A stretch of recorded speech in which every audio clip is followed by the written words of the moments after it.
Hello again, everyone, and welcome back. Well, today I'm reviewing the new cigar from Blackwork Studio. This is the Sindustry, and today's choice is the Lancero 7 by 38. Now, actually, I had a sampler of these from Small Batch, Robusto, Toro, and the Lancero. I've had the other two. I honestly have not had this one, but I have a good feeling about it because the Toro was very good. So as the rings get smaller, it seems like the flavors really go up. Now this cigar uses a San Andreas Maduro wrapper, a Nicaraguan Habano binder, and Nicaraguan filler.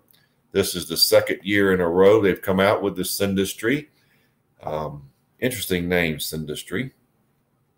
It is available, as I said, in 3 sizes. Now, the Robusto has a retail price of $10, Toro $10.50, and the Lancero, believe it or not, it's also $10. For some reason, I've noticed Lanceros seem to cost more in a lot of cases, but this one is the same as the Robusto, and they're available in 20-count boxes, except for the Lancero, which is a 16-count box. Now, the other sizes, well, they all have this little pigtail at the top, okay? And the other sizes have a closed foot. This Lancero, as you can see by looking at the density, is open.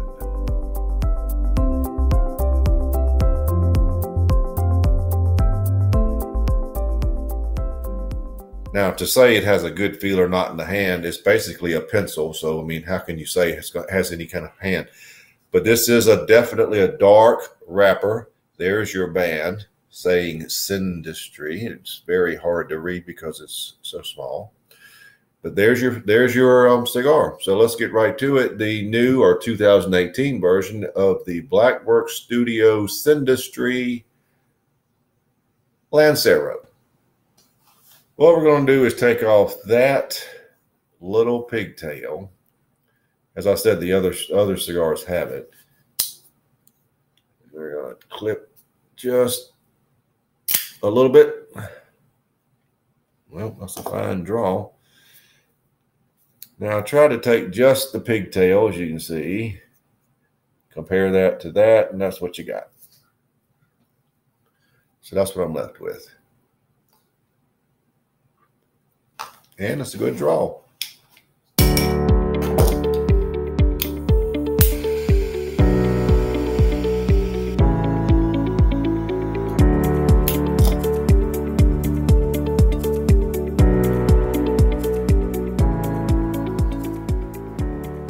Well, your first flavors are something you haven't heard me say in a while. Boysenberry. Some of you hate that term, but it's what it is. A little butteriness to it too. Chocolate, black coffee, and we may be talking about espresso here. It's so intense. And black pepper at 8.5. It's one of the most peppery cigars I've had this year by far. But it's a lot of dark notes in the cigar, but you have some nice sweetness.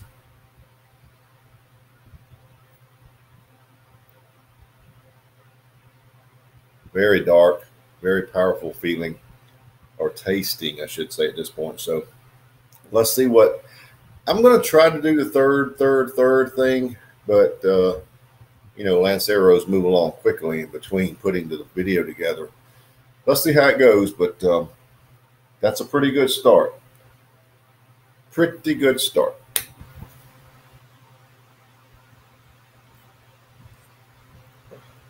Now, of course, this is not the first third, but I wanted to come back at about this point.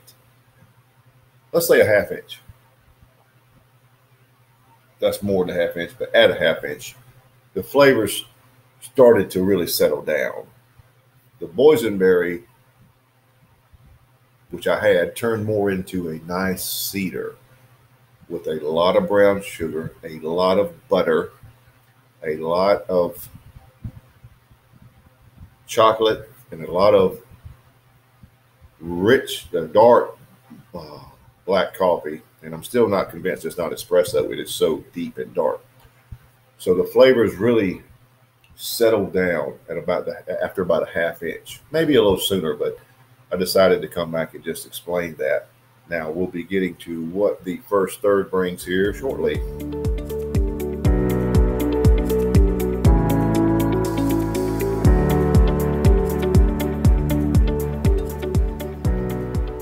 Well, I am beyond the first third, but we'll call that the first third. It's moving along quickly because it's a Lancero, but the flavors are like I just described, the way they settle down. I'm really getting into this one because it's so dark, but it's so sweet and rich. It's very powerful. It actually comes across as full-bodied right now. The finish has a lot of coffee on it and some chocolate. Some nice lingering black pepper. The black pepper is a coarse ground, powerful black pepper. It's swirling around the palate even as I speak. But this is a good cigar. Now, comparing the three, the Toro is just as good. Toro, this reminds me a lot of the Toro, but for this cigar, for the first third or how it settles down, easily a 93, and I'm wouldn't be surprised if we move upward from there, but let's just see. But it's very good, dark, powerful.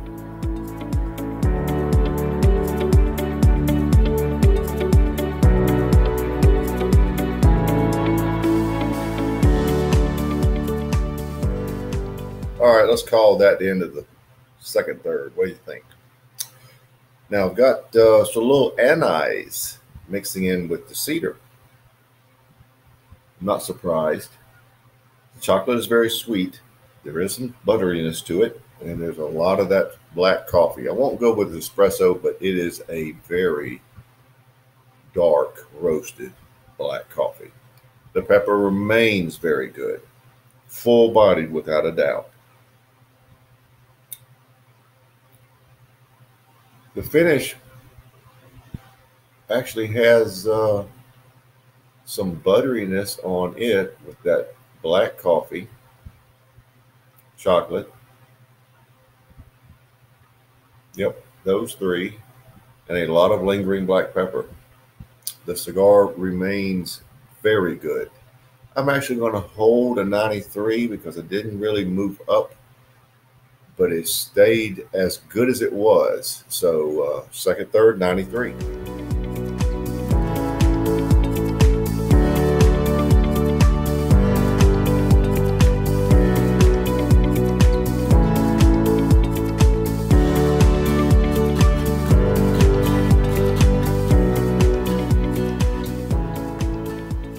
Well, as I try not to burn myself, we're down to the end. So let's wrap it up. This has been a powerful little skinny cigar. It's very full-bodied. The anise is not so much there anymore, but it's more of a cocoa flavor. There is still the sweet chocolate. There's plenty of the cedar, sweet cedar. There's flashes of nutmeg, which I didn't really have before, but not a lot. And of course, an abundance of black coffee. The black pepper remained very good throughout. It started at, what was it, 8.5? It's probably 8 or so now. It did tone down just a touch. Finish is unchanged. But this is a good, powerful, skinny, fairly short burning cigar. Quite impressive. Quite impressive. A lot of good dark notes, but a lot of sweetness to counteract that. Plenty of power. Good cigar. Final third, I'm going to maintain the 93. So we've got an overall score of 93. It's a 93 from start to finish. The fact that it didn't go up doesn't impress me as much as it didn't go down. So the Sindustry Lancero is a good cigar, and I highly recommend it. So there you have it. the Sindustry 2018 version, Lancero 93.